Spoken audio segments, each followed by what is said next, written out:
Shalom and welcome to Jerusalem Studio. The Islamic Republic of Iran appears to operate on two parallel and mutually supporting tracks, while slowly but surely building up its nuclear stockpile. It simultaneously conducts malign and militant activities in its local region as well as further afield in other continents and bodies of water.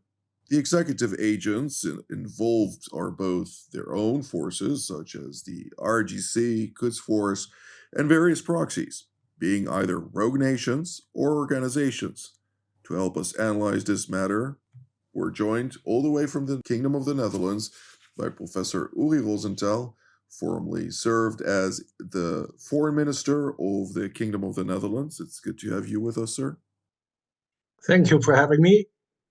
And also, all the way from the United States, is Professor Russell Berman, who is formerly a senior advisor at the U.S. State Department's policy planning staff, as well as currently the director on the Middle East and Islamic World Working Group at Hoover Institution at Stanford University. It's a pleasure to have you as well. Good to speak with you, Jonathan. As always. And with us in the studio is our TV7 editor-at-large, Mr. Amir Oren. Amir, take it away. There is a permanent situation and a temporary one.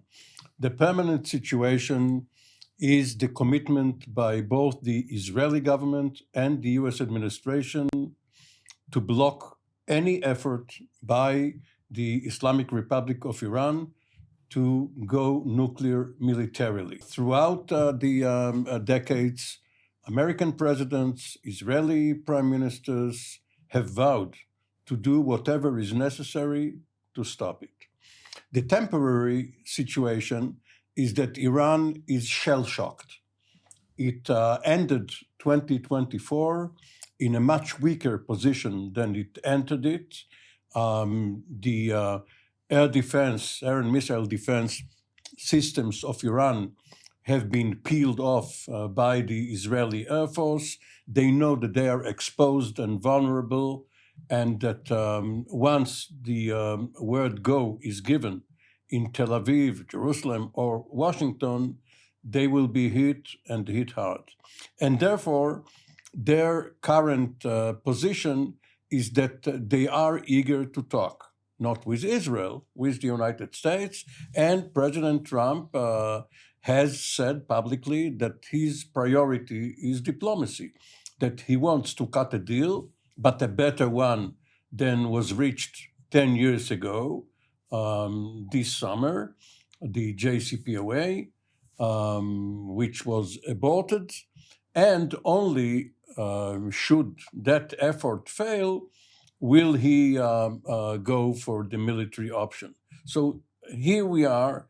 It's only a preliminary stage. We will probably soon hear that there are contacts. Actually, President Trump already mentioned whom he wants to lead it. His CIA director, his special envoy, Witkoff, the Secretary of State, and no results yet, but we will very soon find out if there is anything to it. Indeed. Well, at this moment in time, the last remark was by Secretary of State Marco Rubio, during the course of which he did specify that there are no communications right now with the Iranians. The Iranian president, Masoud Pezeshkian, following a decree by Ayatollah Ali Khamenei, proclaimed that he will adopt the Iranian supreme leader's decision not to negotiate and not to hold talks with the Iranians. So the question is, if this is eager to talk, it's a peculiar way of showing it. There was another, and even earlier feeler, even before the inauguration, by Elon Musk, who went to see the Iranian permanent representative The UN, right, to the United Nations, the Security Council. We haven't heard what transpired there. Absolutely. Well, I'd like to start with Professor Rosenthal. You're quite active on this. Actually, you have been awarded the title of being designated on the terror list of the Islamic Republic, among others, for your outright and justified criticism of this tyrannical regime that foments so much terror around the world. From a European perspective, however, it seems that there is more eagerness to talk than to actually do something about it. That's absolutely right. More readiness to talk than to do something. And let me say, when I see that today, again, we hear that Tehran has taken hostage two innocent British persons, a woman and a man doing tourism in Iran.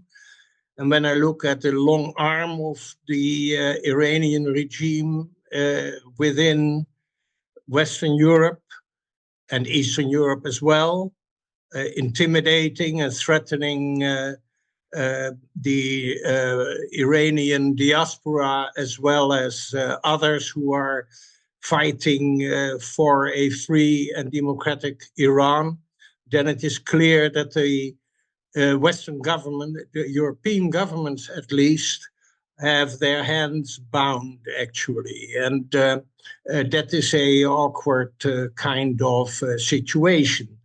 Let me say that when it is about the possible potential negotiations, talks between the US and Iran, of course, the notion of a nuclear deal, which would be so much better than the former one, is by itself a good thing to discuss and to deliberate about. But on the other hand, let me say frankly that when I look at the position taken by President Trump, it could very well be that there would, after all, be some sort of a nuclear deal, but that this will be at the cost of, let me say, a free and democratic Iran.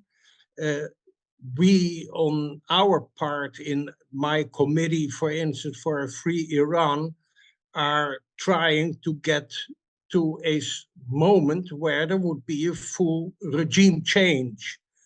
And if I look correctly at the way in which President Trump is handling things, let me not enter into the Ukrainian situation right now, then I've, of course, this anxiety that a nuclear deal might be settled at a certain moment, but perhaps at the cost of a free and democratic Iran. Well, Professor Berman, I would like to hear your take on this from an American perspective. Naturally, Europe and America are not necessarily overly aligned on everything, but the end goal remains the same, and that is to ensure that the Islamic Republic of Iran does not attain nuclear weapon capabilities and ends all malign belligerence, be it via its regional proxies, state actors around the world, and even crime syndicates, as was mentioned by the head of intelligence on one end in Sweden, where he highlighted that Iran was recruiting minors of crime syndicates in order to perpetrate targeted assassinations. Well, the FBI acknowledged in the United States that the Iranians are still very active on American soil trying to target various American individuals. Add to that the report by former National Security Advisor Avril Haines that Iran was probably behind many of the campus demonstrations that transpired last year. But yeah, the United States and Europe are on the same page with regard to opposition to Iran achieving reaching nuclear weapons. There's no doubt about that. The United States and Europe have been somewhat divergent over the long history of these negotiations. Sometimes one side's been stronger, sometimes the other side, but by and large, we're well aligned. I agree with Professor Rosenthal's comment that there's also the indisputable desideratum of achieving a free and democratic Iran. That's a regime change question, which is different from the nuclear question itself. The United States leadership in the Trump administration has given clear signs that it understands that Iran is the root cause of the turmoil in the Middle East. This was absolutely clear, for example, in the press conference with Prime Minister Netanyahu and Secretary of State Rubio. Rubio made it absolutely clear that Iran is at the root of much of the turmoil. Therefore, a better JCPOA, a better nuclear deal is sure to include, well, let me take that back, is very likely to include restriction on Iranian malign activities in the region. That would be a major step forward. If Witkoff is involved in the Iran negotiations and at the same time involved in the Israel-Hamas negotiations, clearly these two matters are going to be linked. One could imagine an endgame where Iran sanctions are lifted and Iran has to give up on nuclear and has to give up on Hamas, Hezbollah, and all of its aspirations throughout the region. One other point that I think is of interest, a dimension to Iran policy is its competition with Saudi Arabia. It can't be irrelevant in Tehran that the negotiations with the United States and Russia are taking place now in Riyadh. That seems to be a big upgrade in the world standing of Riyadh, and could be regarded as a de facto threat to Iran, and that's a good thing. Absolutely. Well, Mr. Owen, from our perspective here in Israel, however, how do you see the maneuvering? On the one hand, you have the American and Israeli alignment. On the other hand, you have European powers who are not necessarily aligned with Israel on a number of arenas, but nonetheless, other than their capacity to slap back sanctions on the Iranians in full force under UN Security Council Resolution 2231, they don't really have a lot more to offer these days. Well, as long as Israel has the remnants of institutional memory, it knows Iran much better than most of the European countries. Perhaps the British, if they are to be considered European still, perhaps the British used to know Iran when they were practically controlling it. But Israel knows Iran very well. And up until the revolution of 1979, the main feature was the national identity of Persia rather than the Muslim dimension. And because the Iranians have such a long memory, they still view the coup against Prime Minister Mossadegh 72 years ago as reflective of what they consider the plots against Iran. They are really paranoid, if one can ascribe psychological aspects to national behavior. Why am I saying that? Because for them, regime survival is the end-all and be-all. What we talked about, their ambitions for regional dominance, which led to their malign activities, this is nice to have for them. They would like to conduct the fight away from the homeland, that is on our soil. But if they are pushed back, the vital and essential demand for them is to have regime security. If they can get guarantees in the negotiations that there will be no attack on the regime, they may give up on the other stuff. Well, Professor Rosenthal, do you believe that in any context, the Iranians may give up on anything, considering the fact that they view everything as merely tools to export the revolution, as they put it. And so long as they do that, they remain relevant. And if they don't do that, their regime actually loses relevance in the eyes of the Twelver Shia Islam as the forefront of this denomination within the Islamic stream, so to speak. Well, I would actually endorse the statement by Mr. Oren that number one for the regime is to secure its own safety and survival. Very simple. The more so because at this moment, of course, we have this erosion of the regime already. We see that the Ayatollahs and the mullahs are really nervous about their own situation.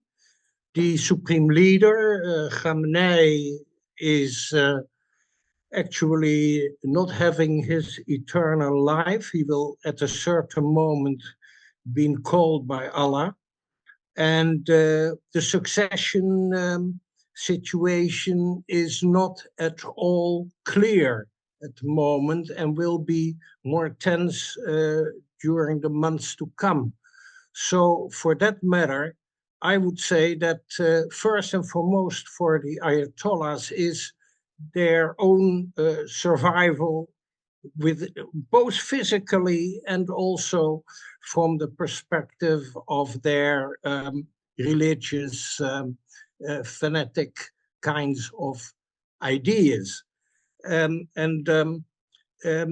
would actually, I would think, give up a lot, to stay clear from regime change in whatever sense. That's also the reason, by the way, why, for instance, they consider now the son of the Shah, Reza Pahlavi, as really state enemy number one, apart from the great Satan US and the small Satan Israel. Indeed. Professor Berman, I'd like to ask you, since during the previous Trump administration, when he was the 45th, he actually enacted the maximum pressure campaign on the last year of his administration. And during that course, he actually managed to bring the Iranians to the point where they were forced to sell much of their vital infrastructure to the Chinese for a $400 billion investment over the course of 25 years.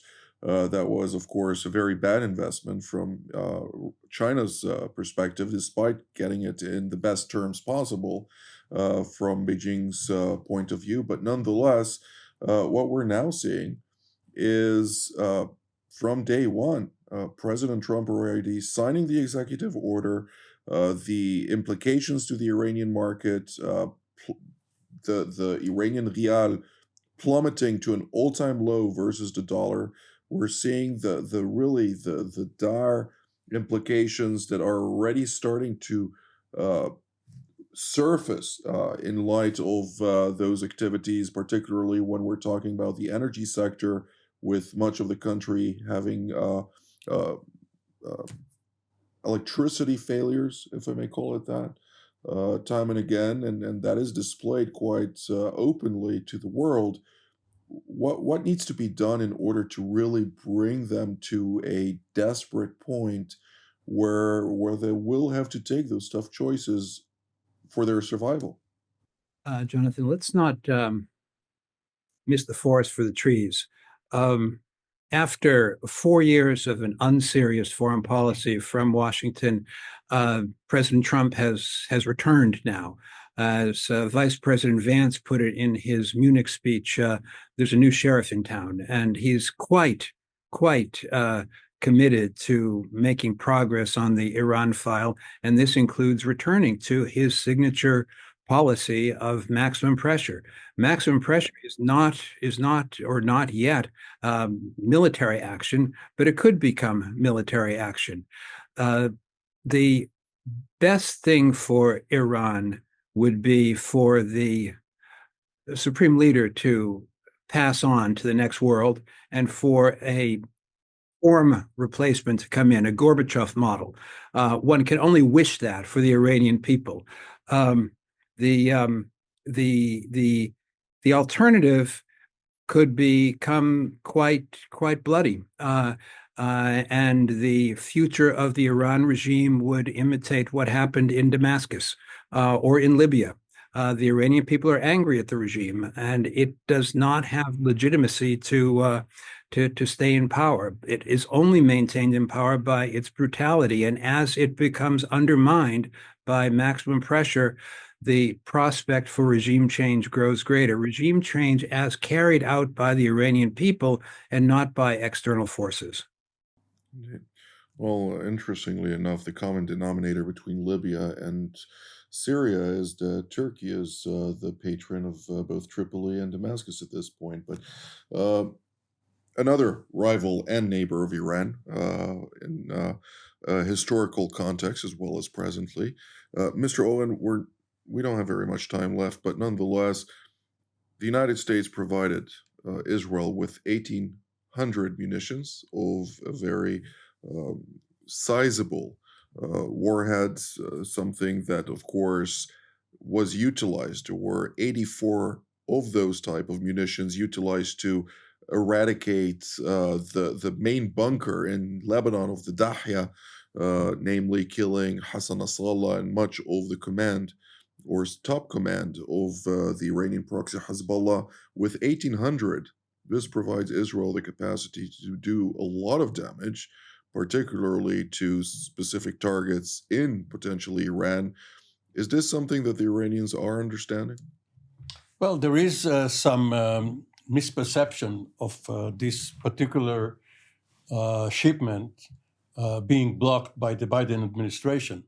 At that time, the issue was whether when Israel goes into Rafah, it will soften the ground before the armored division and infantry go in by airstrikes.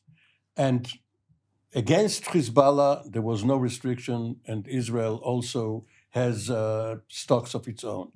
Against Iran, they are, of course, necessary, but not sufficient, these bombs, because it will be a long campaign, not a one-off strike, such as was the case in Iraq and then in Syria. Well, naturally, when we're talking about a campaign versus Iran, this would demand air superiority for an extended period of time.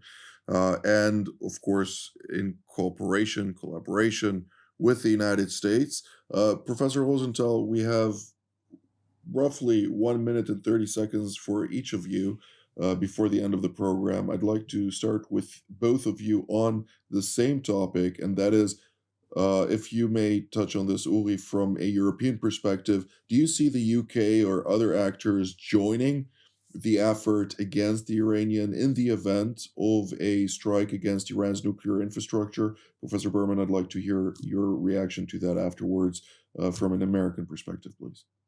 Go ahead.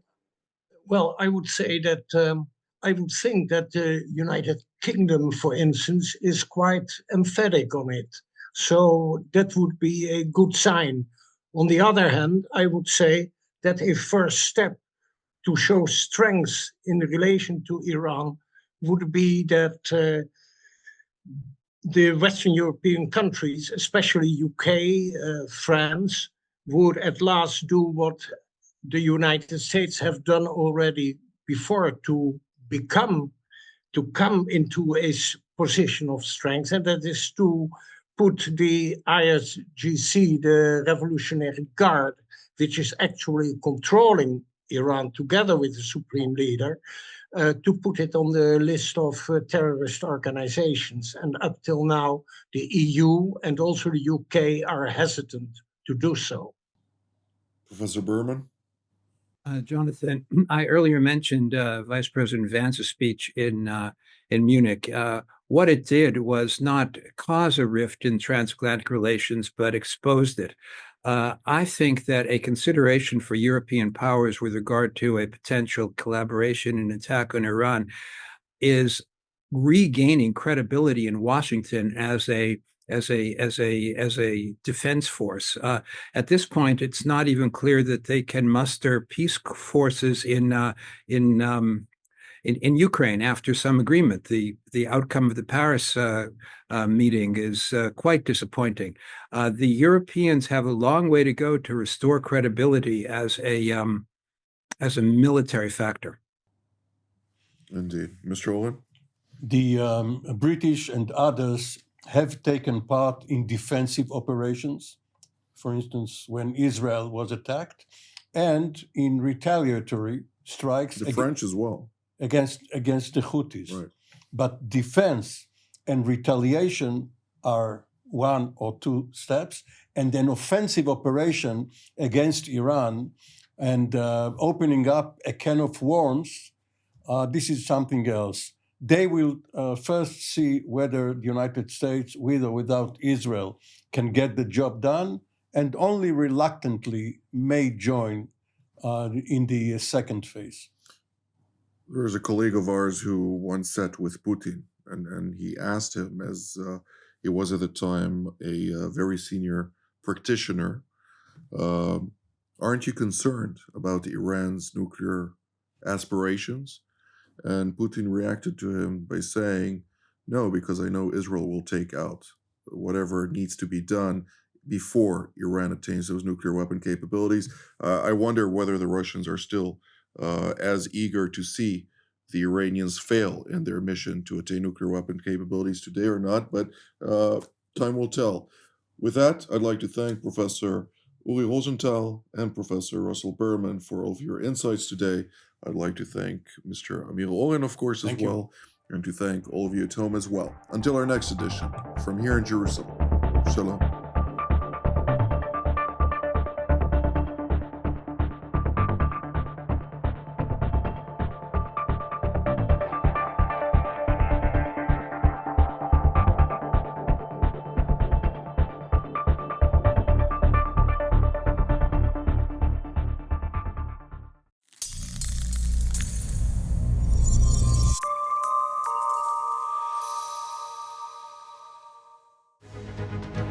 I'm Eran, former Deputy National Security Advisor here in Israel, a diplomat, a strategist by training. I'm very happy to be at TV7 and offer my interpretation along my esteemed colleagues. The strong point of TV7 is to be a reliable source of authoritative insight in an era of shallow news environment that is very difficult for viewers to trust.